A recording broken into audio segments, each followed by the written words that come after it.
میں اگر اس چیز کا بھی ساری زندگی شکر ادا کرتا رہوں کہ اللہ نے مجھے اپنے محبوب کا امتی بنا دیا تو پھر بھی کم ہے۔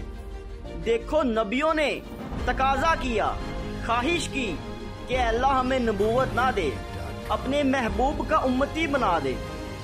تو دیکھو یار، ہم نے تو کوئی تقاضا نہیں کیا، کوئی ڈیمانڈ نہیں کی، تو اللہ نے ہمیں یہ مقام دے دیا، تو کتنا بڑا مقام ہے۔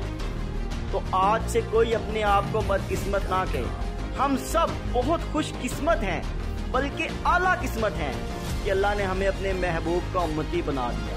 تو میلاد النبی صلی اللہ علیہ وسلم کا مہینہ ہے، ہم سب مل کے درود کی محفلیں سجائیں، میلاد کی محفلیں سجائیں، اپنے گھروں میں میلاد کروائیں، گلیوں میں، چوکوں میں، بازاروں میں آقا کی آمد کا جشن منائیں، جھنڈے لگائیں، نعرے لگائیں، گھروں کو سجائیں، لائٹیں لگائیں، تاکہ اس کائنات میں یہ جو کائنات جس نبی کے لیے بنائی گئی ہے اس نبی کی آمد ہے، ہمارے دل بھی باغ باغ ہو جائیں، ہمارے گھر بھی شاد ہو جائیں اور ہر جگہ خوشیاں پھیل جائیں۔